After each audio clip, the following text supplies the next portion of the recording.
यह कहानी है एक बाप की जो अपनी बेटी की जिंदगी, इज्जत और हिफाजत के लिए सब कुछ छोड़ देता है। मोहल्ला, घर, सुकून। मगर उसे मालूम नहीं होता कि उसके माजी का एक भयानक गुनाह उसके हाल का ताक़ुब कर रहा है। वो एक ऐसा राज छुपा रहा है जो न सिर्फ उसकी बेटी की जान ले लेता है बल्कि उसकी जिंदगी को भी अजाब में डाल देता है। एक दिन अचानक आसमान से 4 पुरअसरार साए जमीन पर उतरते हैं और सहन में वो मंजर बरपा होता है जिसने अक्ल, मंतिक और यकीन को मात दे दी। आमिल उस्मान जब सच्चाई की तह तक पहुंचा तो उसे वो हकीकत मिली जो न सिर्फ उस लड़की की मौत का राज खोलती है बल्कि एक बाप के गुनाहों की भयानक तस्वीर भी दिखाती है। क्या ये वाकई जिन्नात का वार था या कोई पिछला गुनाह जो बेटी की जान लेने आया? ये कहानी है नदामत, सजा और एक बाप के बोझ की, जहां साए सिर्फ अंधेरे से नहीं जमीर से जन्म लेते हैं। आइए शुरू करते हैं आज की कहानी। ये कहानी है उस्मान की, एक ऐसे आमिल की जिसकी जिंदगी का हर लम्हा दुख, महरूमी और कशमकश की दास्तान सुनाता है। लेकिन वहीं इन्हीं अंधेरी गलियों में एक ऐसा वाकया भी रुनुमा हुआ जो उसकी पूरी जिंदगी का रुख ही बदल गया। ये सिर्फ एक आमिल की कहानी नहीं बल्कि एक बेटे, एक भाई, एक ख्वाब देखने वाले इंसान की कहानी है जिसने वक्त की तपती धूप में अपने नसीब को कुंदन बनाने की ठानी। ये वाकया आज से तकरीबन 25 बरस पहले का है, जब उस्मान की उम्र लगभग 28 बरस थी। मगर इस वाकये को समझने से पहले हमें कुछ कदम पीछे जाना होगा, उसकी जिंदगी के इब्तिदाई बाब में, जहां गुर्बत, जद्दोजहद और सब्र की स्याही से उसकी कहानी लिखी गई। उस्मान का ताल्लुक पंजाब के एक छोटे से गांव कोट शेर खान से था। ये गांव खेतों, कच्ची गलियों और सादा दिल लोगों की बस्ती था। उस्मान ने इसी गांव में आंख खोली, वहीं पलकर जवान हुआ। उसके वालिद हाजी अब्दुल हक गांव की छोटी सी मस्जिद के पेश इमाम थे।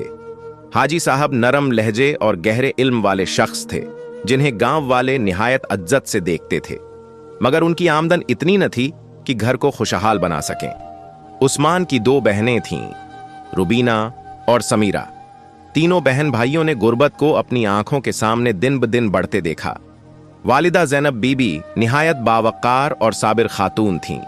वो घर में बच्चों को कुरान पाक की तालीम दिया करती थीं।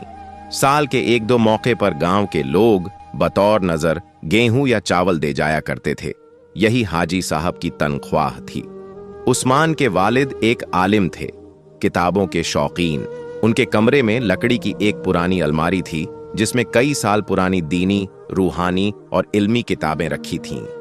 बचपन में उस्मान कई बार अपने वालिद को उन किताबों में गुम पाया करता, कभी किसी पुराने तावीज़ी नुस्खे पर गौर करते। मगर उस्मान को कभी ये मालूम न हुआ कि उन किताबों का मकसद क्या है। उस वक्त उसकी दुनिया सिर्फ गुर्बत और ख्वाबों के दरमियान झूलती एक बेबस कश्ती जैसी थी। उस्मान ने बमुश्किल मिडिल तक तालीम हासिल की। उसके बाद उसे स्कूल से उठा लिया गया क्योंकि उसकी फीस देना मुमकिन न था। अभी वो 16 बरस का भी न हुआ था कि उसके वालिद इस दुनिया से रुखसत हो गए। एक ऐसा धक्का था जो सिर्फ खानदान के माली मामलात पर नहीं, उस्मान के वजूद पर भी जर्ब लगा गया। वालिद की वफात के बाद वो हिफाजती सायाबान छिन गया जिसके नीचे उस्मान पल रहा था। अब उस्मान पर घर का बोझ आ पड़ा। महज एक कम उम्र लड़का, मगर सीने में ऐसे सवालात और अंदेशे लिए जो बड़े बड़ों को झंझोड़ कर रख दें। गांव के लोग कुछ दिन दुख में शरीक हुए, कुछ दिन मदद की, मगर आहिस्ता आहिस्ता सब अपने रास्ते हो लिए। मस्जिद से जो सालाना राशन आता था वो सिलसिला भी रुक गया। ज़ैनब बीबी ने गांव के चौधरी की हवेली में काम करना शुरू किया। वो सुबह सुबह सर पर चादर लिए, सर्दी हो या गर्मी, चौधरी के घर सफाई के लिए पहुंच जाती थीं।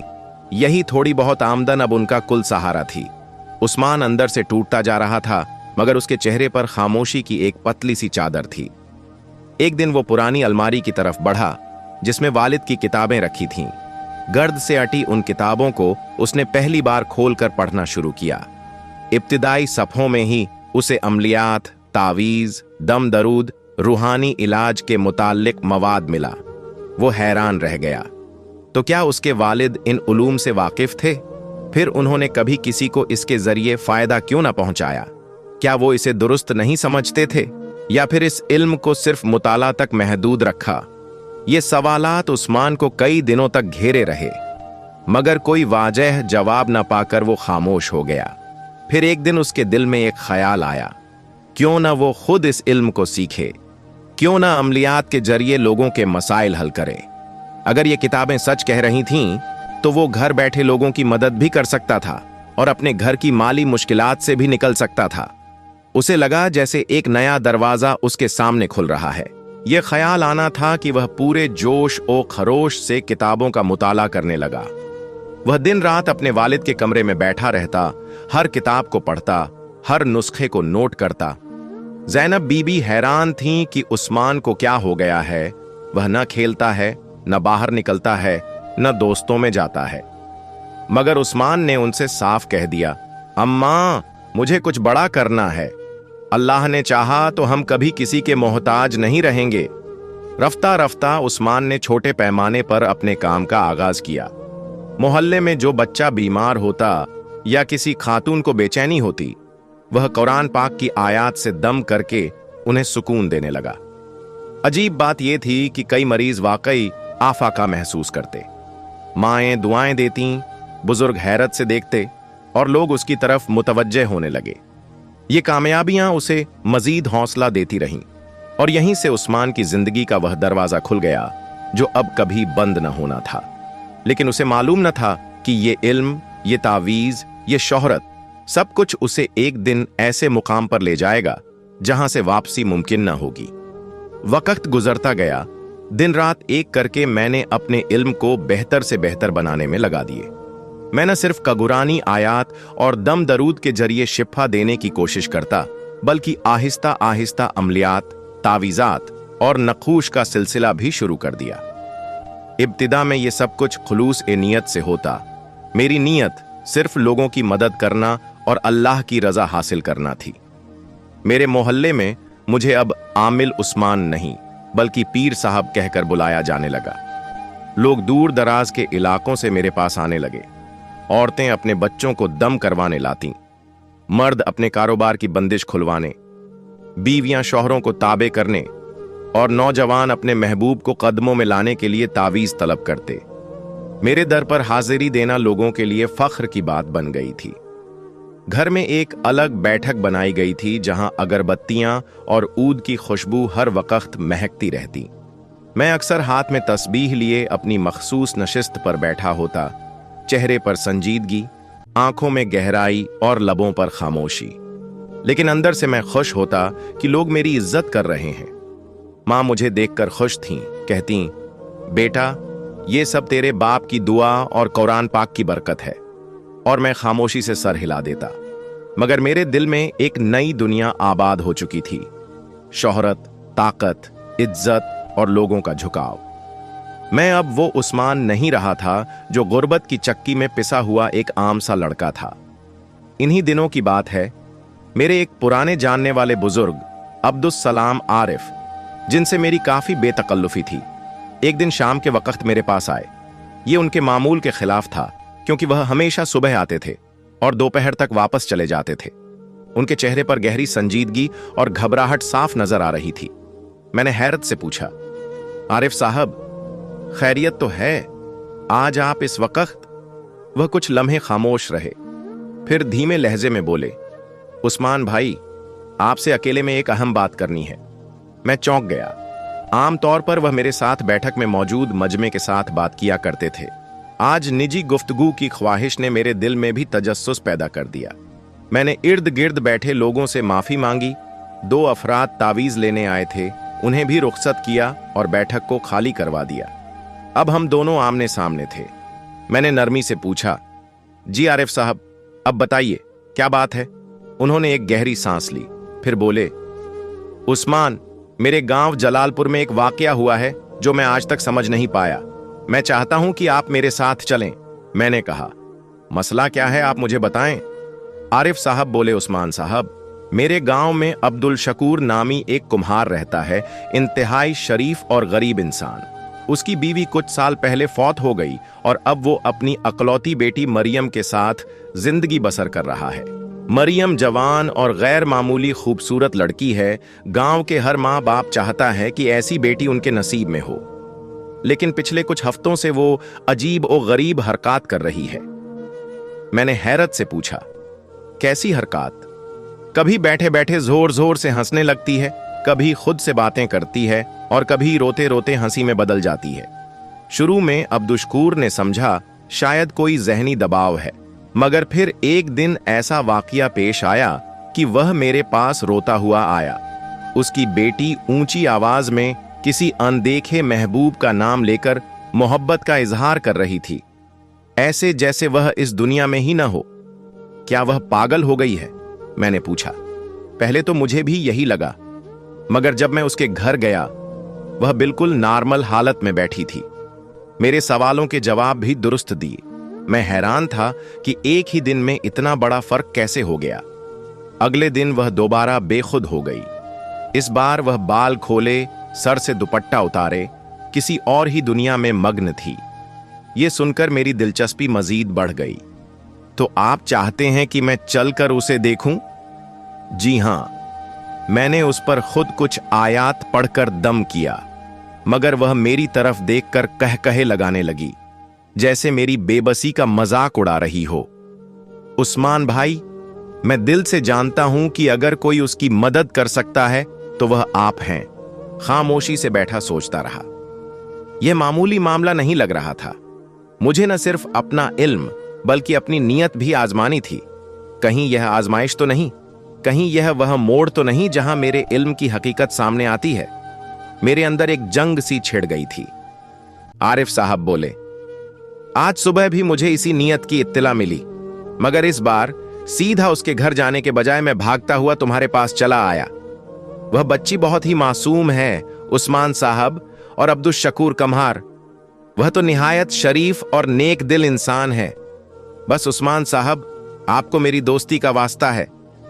आरिफ साहब की बात सुनकर मैं गहरी सोच में डूब गया। अगरचे मुझे इस मैदान में खासा वक्त हो चुका है, लेकिन सच कहूं तो अब तक मेरा वास्ता किसी ऐसे केस से नहीं पड़ा था। मैंने गहरा सांस लेकर कहा, आरिफ साहब, मैं भी इस मामले में बिल्कुल नया हूं। यह सुनकर वो चौंक गए। बोले, क्या मतलब? मैंने कोशिश की कि अपनी परेशानी उन पर जाहिर ना होने दूं। धीमे लहजे में बोला, मेरा मतलब है कि मेरा वास्ता ऐसे खास मामले से पहले नहीं पड़ा, लेकिन मैं आपकी मदद जरूर करूंगा। शायद यह मेरे जमीर की आवाज थी या अपनी शर्मिंदगी मिटाने की कोशिश, लेकिन मेरी हौसला अफजाई पर उनके चेहरे पर मुस्कुराहट लौट आई।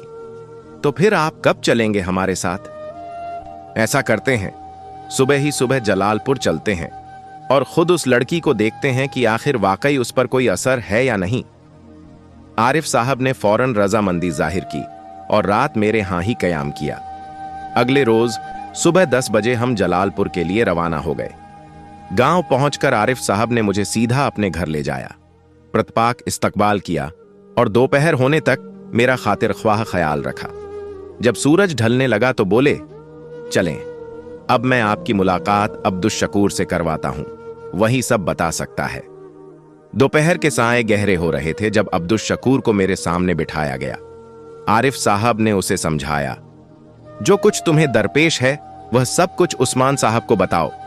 अब्दुश ने सर झुकाया और वही दास्तान सुनाने लगा जो मैं पहले ही आरिफ साहब से सुन चुका था, मगर इस बार आंखों में नमी और लहजे में बेबसी कुछ और ही कहानी सुना रही थी। सरकार, यह सब पिछले चंद हफ्तों से हो रहा है। मेरी बच्ची, वह अजीबो गरीब हरकत करने लगी है। मैंने कई बार रात के वक्त उसे बाहर टहलते देखा है, वह भी उन रातों में जब हम पानी पीने भी बाहर निकलना गवारा नहीं करते। मैं खामोशी से सुन रहा था। कई बार उसे कमरे के बाहर से पकड़कर अंदर लाया हूं। पूछता हूं कि बाहर क्या कर रही थी, तो या तो खामोश रहती है या कहती है अपना दुल्हा ढूंढने गई थी। कुछ दिनों से वह कभी कहकहे लगाकर हंसने लगती है, कभी अपना दुपट्टा उतार फेंकती है। उसकी आंखों में आंसू तैर रहे थे।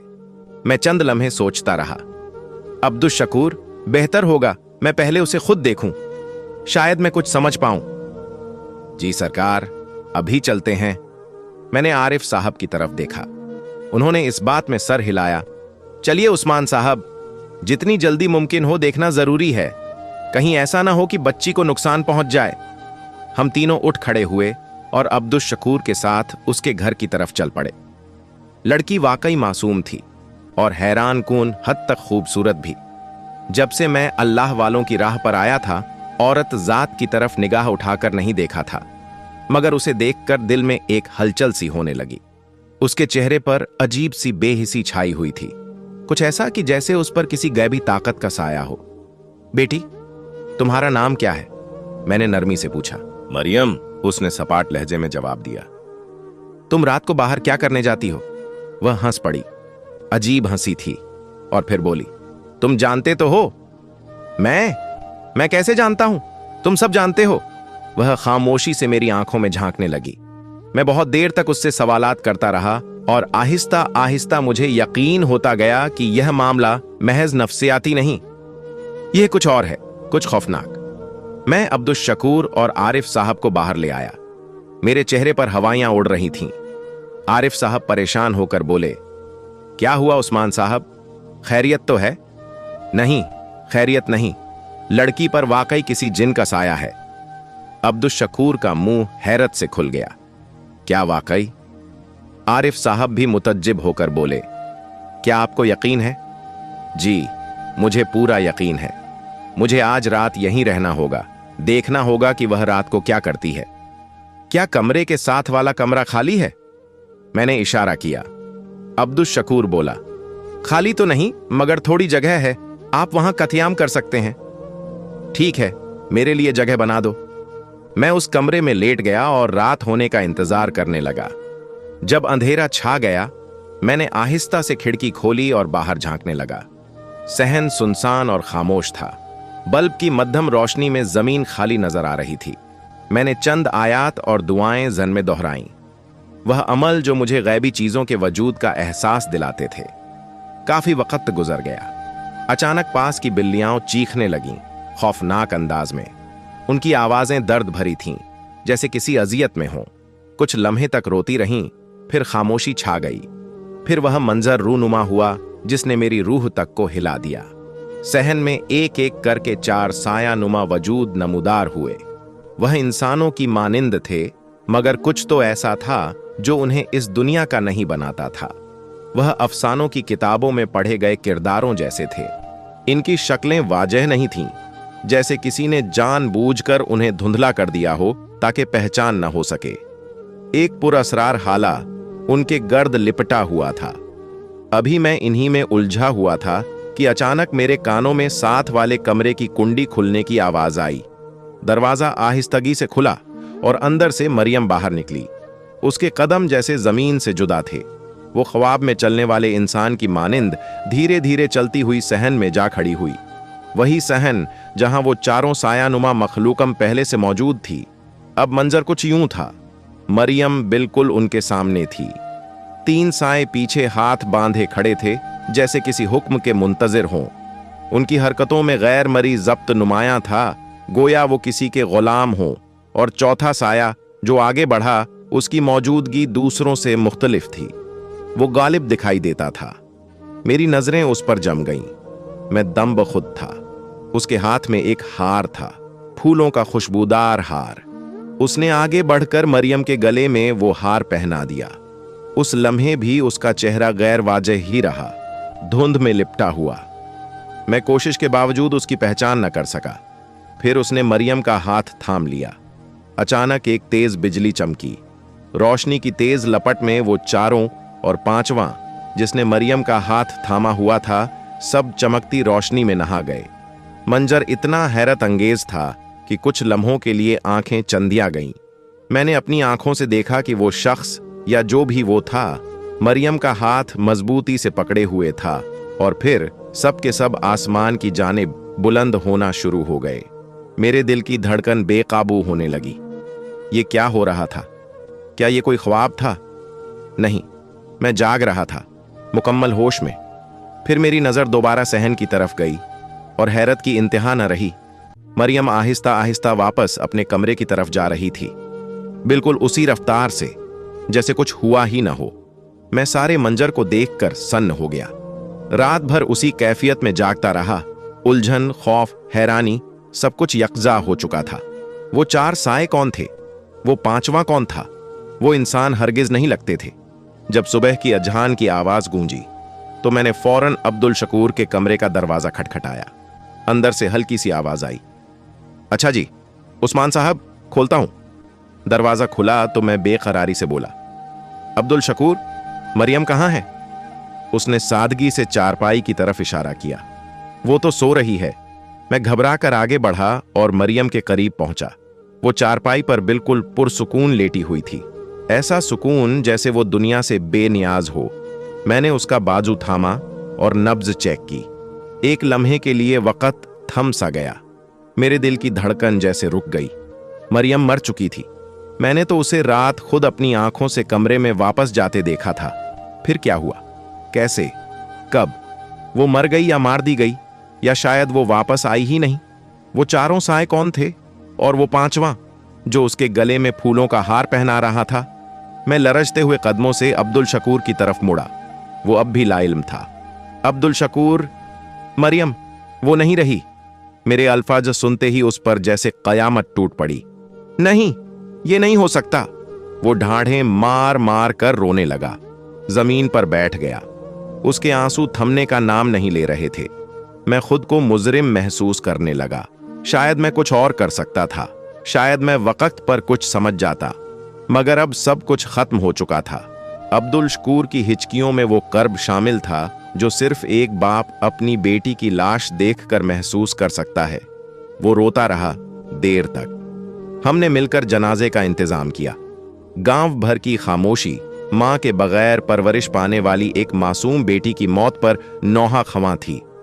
मरियम की तदफीन के बाद अब्दुल शकूर की हालत गैर हो चुकी थी। वो बोल नहीं पा रहा था, न कुछ खा रहा था। वो तो जैसे अंदर से मर चुका था। उस रात मैं आरिफ के घर पर कयाम पजीर था। हम दोनों रात गए तक इस हादसे पर बात करते रहे। मैंने उसे वो सब कुछ बताया जो मैंने रात देखा था। आरिफ साहब वो इंसान नहीं थे, वो कुछ और थे। मैंने खुद देखा कि वो आसमान से उतरे और फिर वापस चले गए। आरिफ हैरान था। क्या तुम समझते हो वो जिन थे? जिन, आसिब या कुछ और, मगर इंसान तो हरगिज नहीं थे। हम उसी कश्मकश में थे कि अचानक दरवाजे पर जोर से दस्तक हुई। आरिफ साहब चौंक गया। इस वक्त कौन हो सकता है? उसने आगे बढ़कर दरवाजा खोला और हम दोनों हैरत से दम बखुद रह गए। अब्दुल शकूर दरवाजे पर खड़ा था, आंसू बहाता हुआ, कपड़े बिखरे, आंखें लाल, सांस बेतरतीब। वो अंदर आया तो जैसे जमीन हिल गई हो, और फिर वो मेरे कदमों में गिरकर रोने लगा। आमिल उस्मान साहब, मुझे माफ कर दें, मैं बहुत बड़ा गुनहगार हूं। मैं एक लम्हे को साकित हो गया। ये अब्दुल शकूर क्या कह रहा है? मैंने झुककर उसे सहारा दिया। उठो अब्दुल शकूर, क्या हुआ? क्यों इस तरह बिलक बिलक कर रो रहे हो? मैंने नरमी से पूछा। अब्दुल शकूर ने नम आंखों से मेरी तरफ देखा और बोला, उस्मान साहब, मेरी बेटी के मरने का असल जिम्मेदार मैं खुद हूं। उसकी मौत के पीछे किसी जिन का हाथ नहीं, बल्कि मेरे अपने गुनाह हैं। मैंने हैरत से आरिफ की तरफ देखा। वो भी मेरी तरह दम बखुद था। हम दोनों की समझ से बाहर था कि अब्दुल शकूर ऐसी बातें क्यों कर रहा है, जबकि मैं खुद अपनी आंखों से मरियम पर साया देख चुका था। वो चार साए, वो बिजली की चमक, वो फूलों का हार, वो मंजर मेरे जहन में ताजा था। मगर अब अब्दुल शकूर सारी बात को किसी और रुख पर ले जा रहा था। अब्दुल शकूर बार बार यही कह रहा था, आमिल उस्मान साहब, मेरी बेटी की मौत का असल कसूरवार मैं हूं, खुदा भी मुझे माफ नहीं करेगा। मैंने एक गहरी सांस ली, फिर आहिस्ता से कहा, अब्दुल शकूर, मुझे सच्चाई जाननी है। तुमने जो कुछ बताया वह अपनी जगह, मगर मेरे जहन में वह चार साए बार बार आ रहे हैं जो मैंने अपनी आंखों से मरियम के सहन में उतरते देखे थे। अगर तुम्हारी बेटी की मौत तुम्हारे गुनाह का नतीजा थी, तो वह साए कौन थे? अब्दुल शकूर ने मेरी बात पर चौंक कर मेरी तरफ देखा और आहिस्ता से बोला, मैं अब आपको असल गुनाह बताता हूं। वह गुनाह जिसने मेरी बेटी की जान ले ली। वह कुछ देर खामोश रहा, फिर बोला, यह बात उस वक्त की है जब मैं नौजवान था। गांव में हमारी कुछ जमीनें थीं, मगर मेरी आदत बहुत खराब हो चुकी थी। मैं जुआ खेलता, शराब पीता और अपने नफ्स के पीछे अंधा हो चुका था। एक दिन एक गरीब औरत मेरे पास आई जो अपने बीमार शौहर का इलाज करवाना चाहती थी। उसके पास पैसे नहीं थे, उसने मेरी जमीन पर काम करने की इल्तिजा की। मैंने उसे घर में काम पर रख लिया, मगर मैंने उसकी मजबूरी का फायदा उठाया। एक रात मैंने उसे अपनी हवस का निशाना बना डाला। वह मेरे आगे हाथ जोड़ती रही, लेकिन मैंने उसकी इज्जत लूट ली और फिर उसे धमकाकर खामोश करा दिया।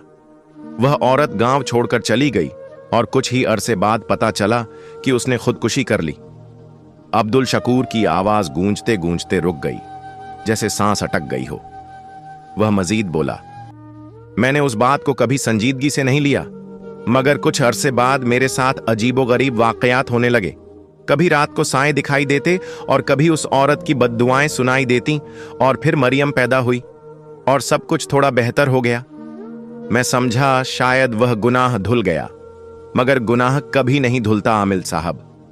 वह पलट कर आता है, सज्जा बनकर। मेरी बेटी मेरी सबसे बड़ी कमाई थी, सबसे बड़ी खुशी, और वही मुझसे छिन गई। मैं खामोश रहा। अब तमाम वाकयात एक नई शक्ल इख्तियार कर चुके थे।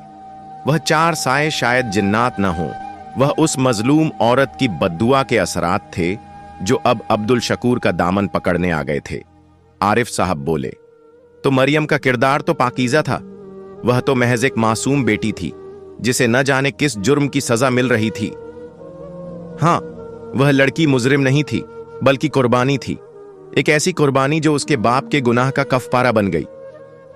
फिर वही गुनाह तुम्हारी जिंदगी में वापस आया और वह ले गया जो तुम्हें सबसे ज्यादा अजीज था। मैंने कहा। अब्दुल शकूर ने मेरी तरफ देखा। आंखें सुर्ख थीं, आंसू लगातार बह रहे थे। मैं उस रात के बाद से रोज तौबा करता हूं, रोज माफी मांगता हूं, पर दिल का बोझ हल्का नहीं होता।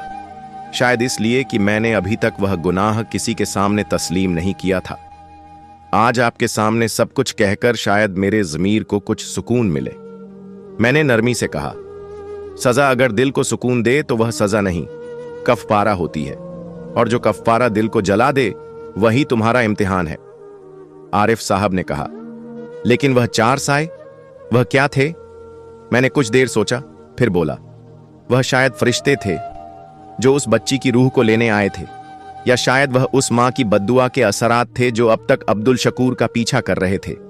मगर जो भी थे, वह हमें एक पैगाम दे गए कि गुनाह कभी माफ नहीं होता जब तक उसे दिल से तस्लीम ना किया जाए। हम सब कुछ देर खामोश बैठे रहे।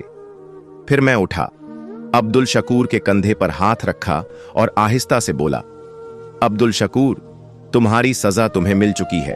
अब बाकी उम्र सच्चाई के साथ गुजारो। अपनी बेटी के लिए दुआ करो, उसकी मगफिरत मांगो। वह तुम्हें माफ कर चुकी होगी, खुदा भी शायद तुम पर रहम करे। मैं दरवाजे से बाहर निकला तो सूरज तुलुआ हो चुका था, मगर मेरे जहन में अब भी वह मंजर ताजा था जब सहन में 4 साए आसमान से उतरे थे और मरियम को फूलों के हार पहना रहे थे। वाकई कुछ गुनाह ऐसे होते हैं जो करता कोई और है और सज्जा किसी और को मिलती है। अल्लाह पाक हम सबको ऐसे गुनाहों से बचाए।